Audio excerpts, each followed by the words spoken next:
আসসালামু আলাইকুম। আমি Kamruzzaman Ripon KR go with me চ্যানেলের পক্ষ থেকে সবাইকে জানাই আন্তরিক শুভেচ্ছা ও অভিনন্দন। পূর্ব নির্ধারিত ভ্রমণসূচি অনুযায়ী আমরা মিরপুর, রামপুরা, যাত্রাবাড়ি এবং ডেমরা থেকে 9 জন একটি হাইস নিয়ে ঢাকা থেকে চলে আসলাম সিলেট শহরে।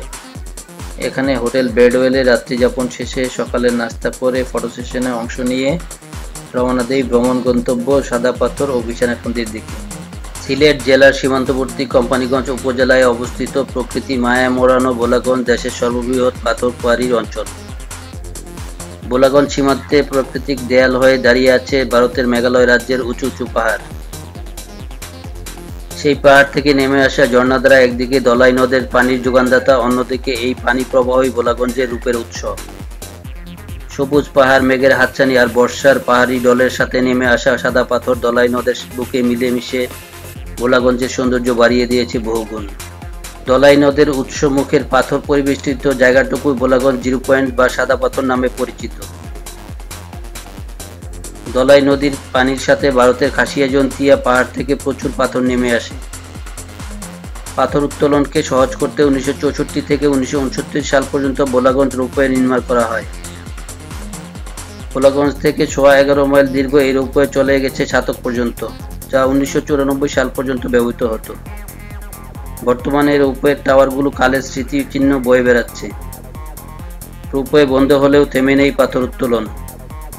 এখানে অনেক স্থানীয় বাসিন্দাদের জীবিকার উৎস এই পাথর উত্তোলন।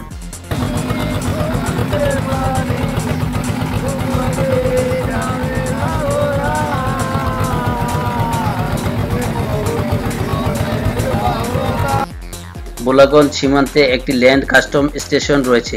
এই স্টেশন দিয়ে প্রধানত চুনাপাথর আমদানি করা হয়। প্রতিদিন শত শত ট্রাক চুনাপাথর নিয়ে বাংলাদেশে প্রবেশ করে। সাদা পাথর এলাকার কাছেই আছে উৎমাছড়া, তুরুংছড়ার মতো আরও 2টি সুন্দর স্থান। যদিও বর্ষাকাল ছাড়া এই 2টি স্থানে যাওয়ার পরিকল্পনা এড়িয়ে যাওয়াই ভালো। ভোলাগঞ্জ যাবার সবচেয়ে ভালো সময় হচ্ছে বর্ষাকাল ও তার পরবর্তী কিছু মাস, অর্থাৎ জুন থেকে ডিসেম্বর মাসের যে কোনো সময় ঘুরে আসতে পারেন ভোলাগঞ্জ। অন্য সময় গেলে পাথরময় সৌন্দর্য দেখতে পেলেও নদীতে পানি প্রবাহ তুলনামূলক কম পরিমাণে থাকে। সিলেট থেকে ভোলাগঞ্জের দূরত্ব প্রায় 35 কিলোমিটার। দেশের যেখান থেকেই ভোলাগঞ্জ যেতে চান আপনাকে প্রথমে সিলেট শহর আসতে হবে। সিলেট থেকে বাস, সিএনজি, লেগুনা বা প্রাইভেট কার করে যাওয়া যায় ভোলাগঞ্জ। বর্তমানে ভোলাগঞ্জ যাওয়ার রাস্তার অবস্থা অনেকটা ভালো। বগিরাপুল, সায়দাবাদ ও মহাখালী বাস স্টেশন থেকে green line, Saudia, S Alam, Shyamoli ও এনা পরিবহনের এসি বাস যাতায়াত করে। বাস ভেদে জনপ্রতি টিকিটের মূল্য 1000 টাকা থেকে 1500 টাকা, আর নন এসি বাসের ভাড়া 650 থেকে 700 টাকা। ঢাকা থেকে ট্রেনে করে সিলেট যেতে কমলাপুর কিংবা বিমানবন্দর রেলওয়ে স্টেশন হতে উপবন, জয়ন্তিকা, পারাবত অথবা কালনী এক্সপ্রেস ট্রেনকে বেছে নিতে হবে। শ্রেণীভেদে ঢাকা টু সিলেট আন্তনগর ট্রেনের টিকিট মূল্য 320 থেকে 1099 টাকা। ঢাকার হযরত শাহজালাল আন্তর্জাতিক বিমানবন্দর থেকে বিমান বাংলাদেশ এয়ারলাইন্স, নভো এয়ার ও ইউএস বাংলা এয়ারলাইন্স নিয়মিত ফ্লাইট পরিচালনা করে থাকে। বিমানে করে সিলেট পৌঁছতে সময় লাগবে 1 ঘন্টা। ঢাকা থেকে সিলেট বিমান ভাড়া 3300 থেকে 13600 টাকা পর্যন্ত হয়ে থাকে। বিমান ভাড়া সবসময় ভ্রমণের তারিখ অনুযায়ী পরিবর্তিত হয়। ভ্রমণের তারিখের ন্যূনতম 1 মাস আগে বিমানের টিকিট কাটলে সাধারণত ভাড়া কিছুটা কমে। আবার ভ্রমণের তারিখের খুব কাছাকাছি সময়ে টিকিট কাটলে অনেক ক্ষেত্রে টিকিটের স্বাভাবিক মূল্যের চেয়ে 2 বা 3 গুণ অর্থ ব্যয় করতে হয়। চট্টগ্রাম থেকে বাস ও ট্রেনে সিলেট যাওয়া যায়। চট্টগ্রাম থেকে ট্রেনে সিলেট যেতে পাহাড়িকা এবং উদয়ন এক্সপ্রেস নামে 2টি ট্রেন সপ্তাহে 6 দিন চলাচল করে। সিলেটের আম্বরখানা থেকে সিএনজি এবং মজুমদারি এলাকা থেকে ভোলাগঞ্জ যাবার বিআরটিসি, লোকাল ও ট্যুরিস্ট বাস পাওয়া যায়। সকাল 8টা থেকে সন্ধ্যা 6টা পর্যন্ত প্রতি 20 মিনিট পর পর এসব বাস চলাচল করে। জনপ্রতি 70 টাকা ভাড়ায় ভোলাগঞ্জ 0 পয়েন্ট সংলগ্ন সাদা পাথর যেতে পারবেন। লোকাল সিএনজিতে জনপ্রতি 130 থেকে 150 টাকা ভাড়ায় ভোলাগঞ্জ যেতে পারবেন। সিএনজি রিজার্ভ মিলে যাওয়া আসার ভাড়া লাগবে 1200 থেকে 1500 টাকা। এক সিএনজিতে 5 জন বসা যায়। আম্বরখানা থেকে ভোলাগঞ্জ যেতে 1 ঘন্টা 30 মিনিট সময় লাগবে। ভোলাগঞ্জ নেবে 10 নম্বর নৌকাঘাট থেকে সাদা পাথর যাওয়া আসা সহ নৌকা ভাড়া করতে খরচ হবে 800 টাকা। প্রতি নৌকায় সর্বোচ্চ 10 জন যেতে পারবেন। যদিও কর্তৃপক্ষ 8 জনের বেশি এক নৌকায় যেতে দিতে চায় না, এক্ষেত্রে বুঝিয়ে বললে সমস্যা হয় না। আপনি যদি একা বা কম মানুষ নিয়ে যে ঘুরতে যান, তাহলে কম খরচে নৌকা ভাড়া করতে চাইলে অনেক নৌকা আছে যারা 1-2 জন করে 8-10 জন মিলিয়ে নিয়ে যায়। সেক্ষেত্রে ভাড়া ভাগ করে নিলে নৌকা ভাড়ার খরচ কম পড়বে। সাদা পাথর এলাকায় গিয়ে আপনাদের যতক্ষণ ইচ্ছা সময় কাটাতে পারবেন। এক্ষেত্রে মাঝির সাথে কথা বলে মাঝির ফোন নম্বর নিয়ে নিন। চাইলে সিলেট শহর থেকে মাইক্রো কিংবা প্রাইভেট কার রিজার্ভ করে সরাসরি ভোলাগঞ্জ 10 নম্বর ঘাট যেতে পারবেন। খরচ পড়বে 2500 থেকে 3000 টাকা। ভোলাগঞ্জ সাদা পাথর কিংবা 10 নম্বর ঘাটে ভালো মানের খাবারের হোটেল বা রেস্টুরেন্ট নেই। ভাত, মাছ ও দেশীয় খাবার খাওয়ার মতো সাধারণ মানের কিছু হোটেল আছে।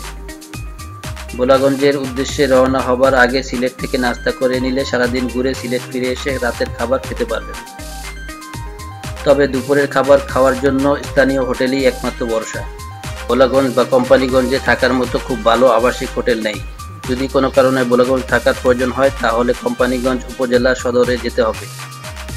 কোম্পানিগঞ্জে হোটেল আল সাদিক, হালিমা বোর্ডিং, বাদশা বোর্ডিং, হোটেল আল হাসান প্রভৃতি সাধারণ মানের নন এসি আবাসিক হোটেল ও জেলা পরিষদের একটি ডাকবাংলো রয়েছে। সকালে রওনা হলে ভোলাগঞ্জ ঘুরে সন্ধ্যার মধ্যেই সিলেট শহরে ফিরে আসা যায়, তাই রাতে থাকার জন্য সিলেট শহরে ফিরে আসাই ভালো।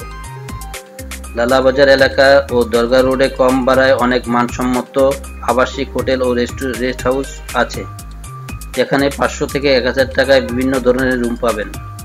এছাড়া hotel Hill Town, hotel Bedwell, Gulshan, Dargah gate, Surma, Kaikobad ইত্যাদি হোটেলে আপনার প্রয়োজন ও সামর্থ্য অনুযায়ী থাকতে পারবেন। ভ্রমণ টিপস ও সতর্কতা। সীমান্তবর্তী জায়গা, তাই সাবধানে থাকবেন। বর্ষাকালে নদীর পানিতে অনেক স্রোত থাকে, সাঁতার না জানলে বেশি পানিতে নামার দরকার নেই। যানবাহন ভাড়া করার সময় অবশ্যই দরদাম করে নেবেন। একদিনে ভোলাগঞ্জ, সাদা পাথর, উৎমাছড়া ও তরংছড়া ঘুরতে চাইলে অবশ্যই খুব সকালে রওনা হতে হবে।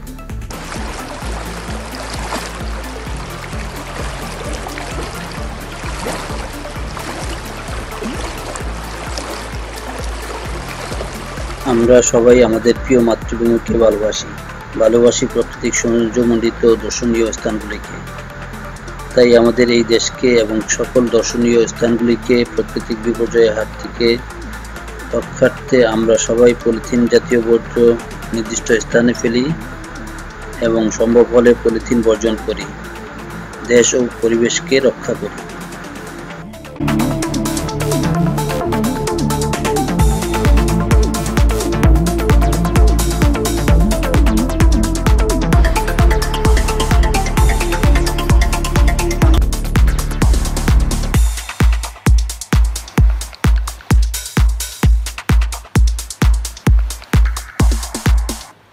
সবাই ভালো থাকবেন, সুস্থ থাকবেন, সুন্দর থাকবেন, এই কামনায় আল্লাহ হাফেজ।